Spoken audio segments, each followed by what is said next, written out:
Welcome to the show. I'm Antisocial.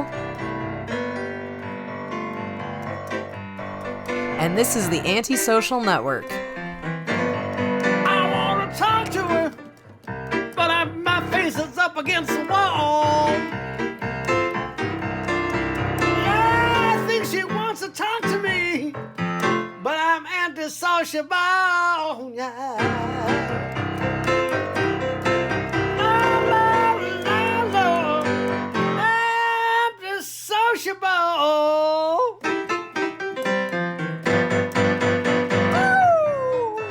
This week, I tell you why I am no longer discussing weight with women, what a pick-me girl is, and why you should stop holding on to clothes that don't fit. Stay tuned!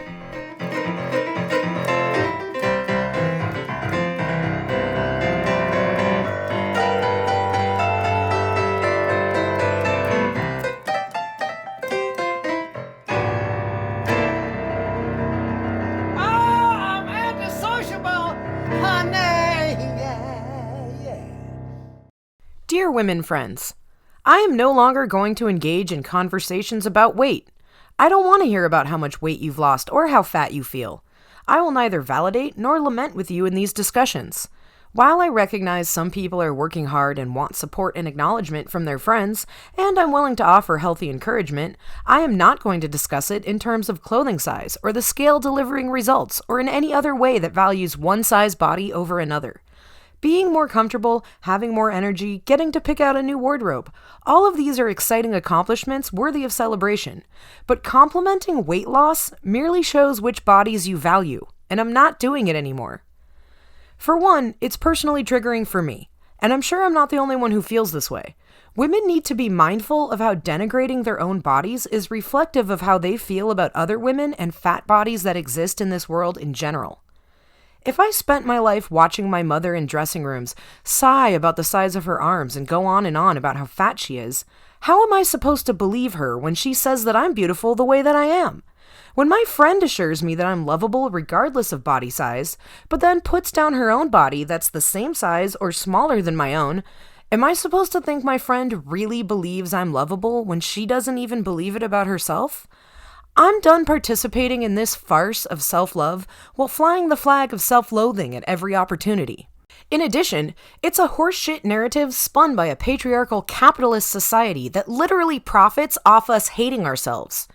Heteronormative cishet culture wants us to know we're more lovable if we lose 10 pounds, and capitalism also says we're more appealing if we buy every shade of eyeshadow, a gym membership, $100 yoga pants, and carry a thermos. I mean, the queer community is pretty fat-phobic too, but I know less about that. I'm not saying I don't want to be in good shape, and I admit I feel better when I'm fit and active and eating clean. It would be a lie to say that I love being fat. But I do love and honor my body, and am grateful for all it can do. There's a difference. And when I can't love it, there's acceptance and neutrality. It's okay to not be attractive. It's okay to not be meant for consumption. It's also alright to feel sexy and want to be desired. Don't get me wrong, but it doesn't define my worthiness. Everyone's heard of body positivity these days. The idea that you should love your body no matter what it looks like. According to Birdie.com, body neutrality, however, is the idea that you can exist without having to think too much about your body one way or another, positive or negative. You can simply exist and be worthy of respect without thinking about your body at all, or feeling good about it one day and not as good about it the next.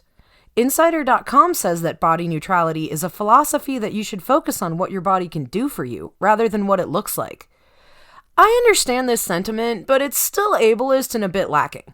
While I appreciate what my body can do, not everyone's bodies can do the same things. Some people are professional athletes, some people can't walk. Additionally, my body can't do things it used to, and it may be able to do things I couldn't do previously. Concerning myself with what my body can do is still inhibitive and open to interpretation. I think the former definition that says any body is deserving of respect, period, is a better suited description of body neutrality. Some days I may feel pretty, or I might not. Some days I may be fat or not. And some days I may be able to walk or not. All are worthy humans deserving of respect. People with body dysmorphia, body shame, and eating disorders are continually gaslit and rewarded by society for their struggles, as long as they're thin. You can literally be dying from cancer, but as long as you are thin, people will say, "At least you're skinny." I have a friend who naturally has a very thin body type. When I lamented to her, "I don't know how to tell my friends not to complain to me about being fat anymore," she confided to me that because she's thin, people will outright ask her if she's anorexic. And just like my friends will confide to me about being overweight, like I'll get it, she too says other women will often make assumptions about her and confide to her about their own eating disorders, thinking that she too must also have one. A different friend of mine was diagnosed with Crohn's disease. She had to get a synthetic colon and nearly died. She has had to completely change her lifestyle, take countless prescriptions, and sees doctors and specialists constantly.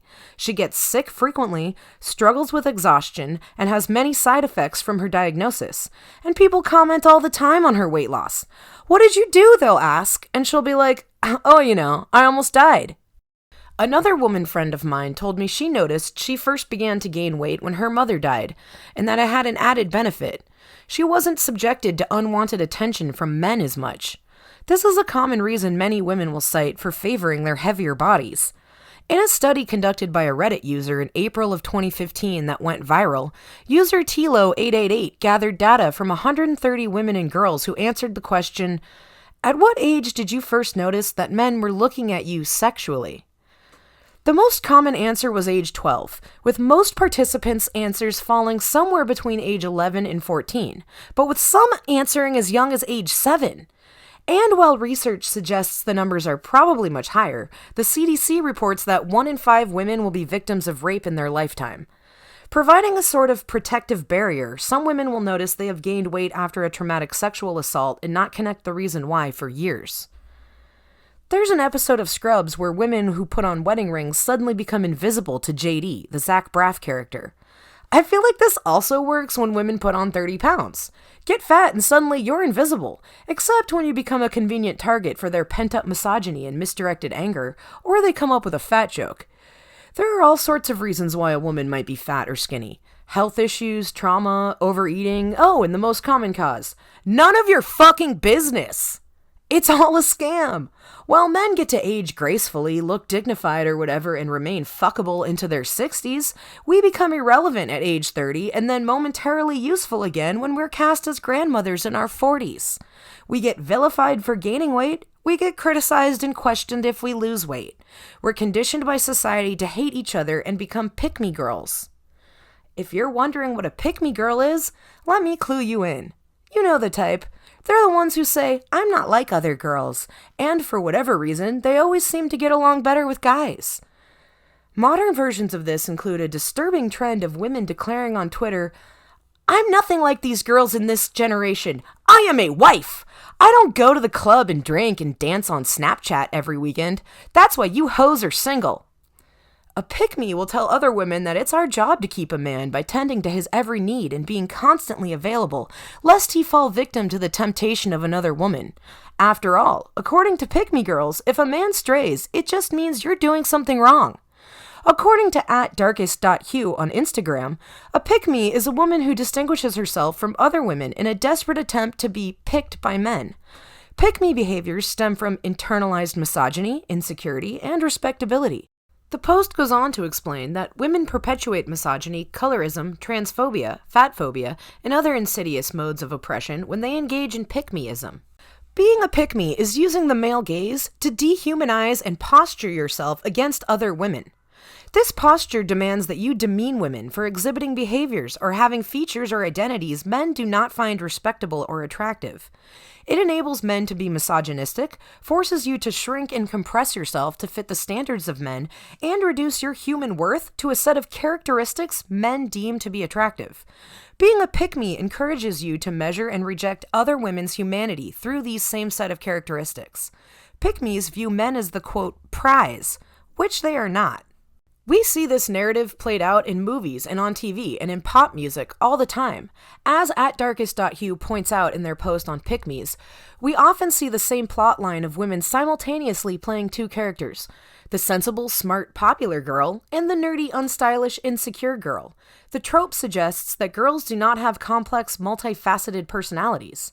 Great examples are movies like 10 Things I Hate About You or songs like Girlfriend by Avril Lavigne. Don't forget the fat best friend / bridesmaid, who's not hot per se, but she's kind of funny and she's definitely easy. Essentially, as women, we have been fed a bullshit false philosophy that we need to compete against each other to score a husband or the approval of men, and once we've bagged one, we need to continue to tear each other down in order to please him. Look, I used to work out obsessively, and when I stopped, guess what I learned? Men will fuck me anyway. From Barbies to school dress codes to slut-shaming to teen magazine to photoshopped women in Hollywood and porn that gives everyone unrealistic expectations, the odds are stacked against us. Loving ourselves is an act of defiance. It's a big middle finger to beauty standards and corporate interests trying to get rich off our hating each other. There's so much more to be gained from supporting one another and from deriving our satisfaction from within ourselves and each other than there is from continuing the game of pick-me-ism that only serves men and the patriarchy. It's time for a snack. Let's take a little break.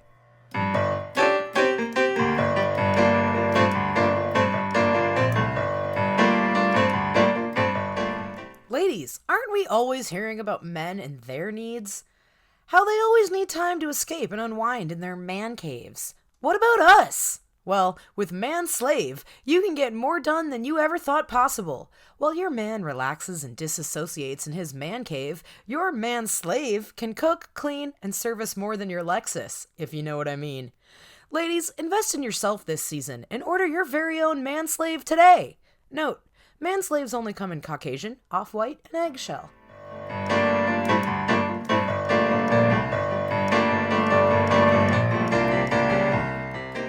Do you know what the difference between you and Cardi B is? Do you wonder why you haven't achieved the fame of a Kardashian and agonize over why you don't get the respect you deserve? Most influencers don't realize they are missing a key ingredient when it comes to success: fancy bags.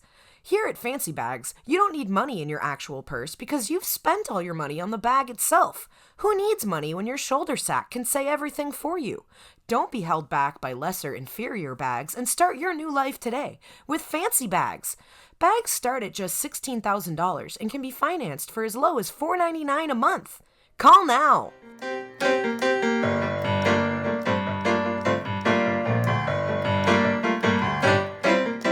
Hi! Antisocial here. Have you heard the ads on my podcast for funny fake products? There's products like Pegasus Penises, the strap-on company for the Pegasus with unicorn dreams. Madison Bleed, the at-home tattoo system for when you can't afford those expensive salon treatments. And Yummy Litter, the only cat litter that changes colors and tells you when your cat's litter is safe to eat. Well, it's your lucky day because I'm accepting submissions from you, the listener, of your own funny fake ad. The funniest commercial or commercials will get featured on my podcast. Submit your recordings up to 1 minute long in the Anchor app or find the link directly in my show notes. Later!